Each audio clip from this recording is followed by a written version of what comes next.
Who are you? Call me Sonnet. You have the same power as Canon. Sonnet. So, you're the goddess of the iridescent moon? Oh, goodness. You recognize me? Well then, what's your name? Columbina. Columbina Hyposelenia. Hyposelenia? What a lovely name. Did you choose it yourself?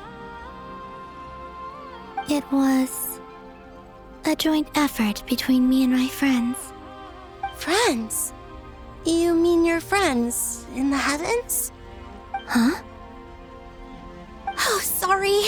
You must be exhausted. I apologize. Hang in there. Let me introduce you to my older sisters. Do you mean the other two moon goddesses? Arya and Canon? Wow, you sure know a lot. Hey, does that mean that our story goes on into the future? Oh, I guess that wasn't the best question to ask. It's all right. We were prepared for that possibility. You could say we were too prepared. I can't even remember how long my sisters and I have been here by this point. When did you get here? How long has it been? I can't say for sure, but it feels like it's been forever. I see. Are you feeling all right? You look a little unwell. I can hold out a while longer.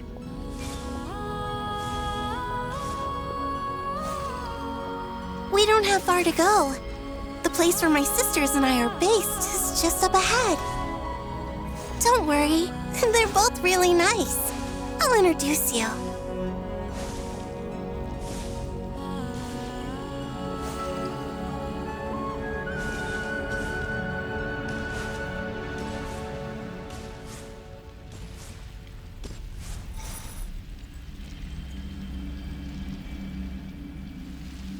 Sisters! I'm back! And look who I've brought with me!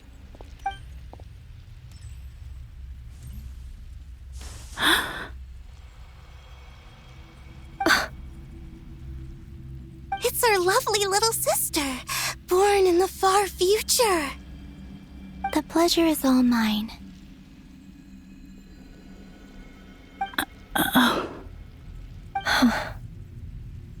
Allow me to introduce you to Columbina Hyposelenia.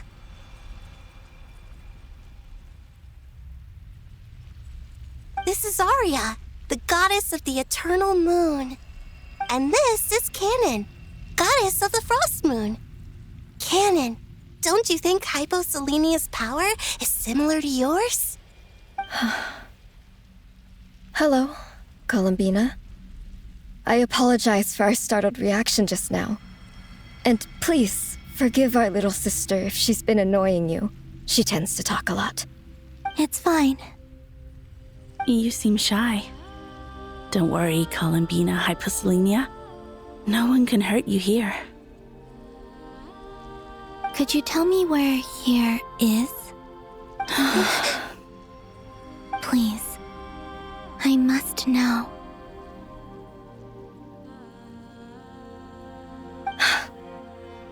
My dear sister, this is where Tevat's original ruler, the Dragon King Nibelung, imprisoned the moon goddesses. What? You're scaring her, Canon. No, I'm fine. Please, continue. Nibelung, our original master, created us in the distant past to maintain Tevat. But he left this world and traveled into the dark universe beyond, to explore worlds vaster still. Day and night, we fulfilled our duty in the heavens, until the day that the first Descender arrived. The great ruler of the firmament. The heavenly principles. Is that what later generations call them? I see. But we did not reject them at first, nor did they seem to harbor ill intent towards this world. We coexisted in peace. They were like a guest in our home. Slowly, however, we came to realize that our guest had a growing desire to change and dominate the world. And you didn't stop it? No. There was an order to the rules they set up that Nibelung never taught us. We wanted to know if this order would bode good or ill for Tivat.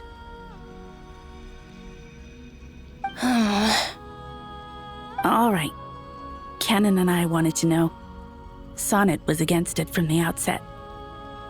Later, we discovered that this great ruler of the firmament bore an almost paranoid hostility toward the desire of certain life forms to seek power. Or perhaps they feared them. They would even cast down celestial nails as manifestations of their power, to punish the civilizations of the world below. Only this was far beyond mere punishment. Right. Their rules brought order, but the price people paid for merely testing the limits of those rules was far too great. I did everything in my power to help the punished escape catastrophe, but still, too many lives were lost. The ancestors of the Frost Moon Scions were some of the ones you helped. But just when we had decided to take countermeasures, the Dragon King, Nibelung, returned. And so began the War of Funerary Flame. So, that's the name the world gave that war in the future. Well, who won in the end? As far as I know, the Heavenly Principles won, although it came at a great cost. They remained in Tivat, where they continue to rule to this day. And the world's original master, the Dragon King Nibelung, was destroyed. And what of the moons? Are there still 3 moons in Tivat's skies? You can tell us the truth, Columbina. We know we are but remnants of a bygone age. We are prepared for the answer. Only the Frost Moon remains. But it has been cast beyond the false firmament by the Heavenly Principles. The eternal and iridescent moons were both shattered during the war. So death finally came for us in the end. Sonnet. But you're still here, aren't you? A moon goddess cannot live without her moon, Columbina. She's right. That's why I began to disappear. Because the Frost Moon is cut off by the false sky. How much worse it would have been if it were outright destroyed. Our souls may endure within this lunar palace, but if our moons are destroyed, Then we shall disappear the moment we depart from it. I'm sorry. There's no need to apologize to us, dear sister. If anything, we owe the world an apology. If only we'd decided to act sooner, rather than arguing amongst ourselves. all the more reason not to spend this time in regret and repentance. Instead, we should focus our efforts on how we might help our future sister. Sorry? Don't you see, Columbina, your story is not yet over. Is that not why you are here?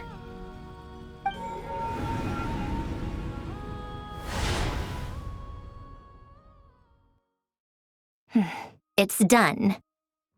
Initiate numerological array. Continue running primary process. Calculate the world's fate through extrapolation. And identify nodes of potential change. Secondary process, scan for moons. Still 4. The number of moon marrows hasn't changed. Wait, let me think. Is it possible that there's something I've been misunderstanding about the moons all along? Variables. Variables in the world. I know where potential variables within the world come from. So what about the moons?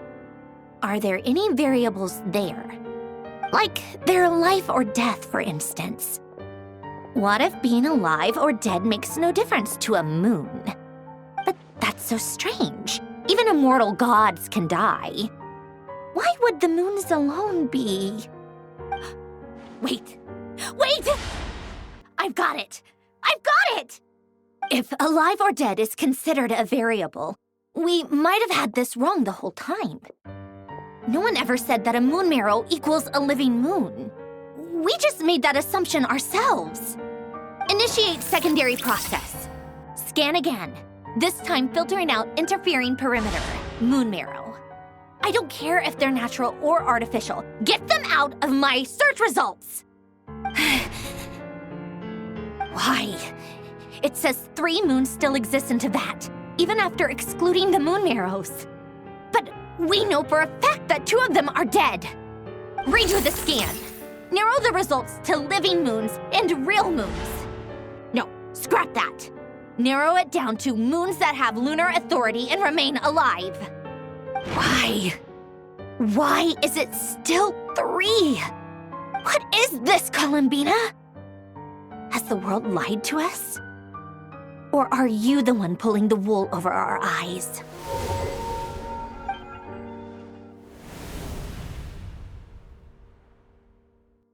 So, you think that the moon's reflection might be where Nibelung imprisoned the 3 moon sisters? Yes, it would explain a lot, such as why that space would respond to a moon goddess's power, opening the moon gate at her command. It would also explain why Miss Columbina has been unable to leave, and why time flows in reverse there. In the messages she sent, Columbina promised us she'd find a way to return, but we have no way of knowing how, when, or where this might happen. The fact that she still has yet to reappear in this world indicates that returning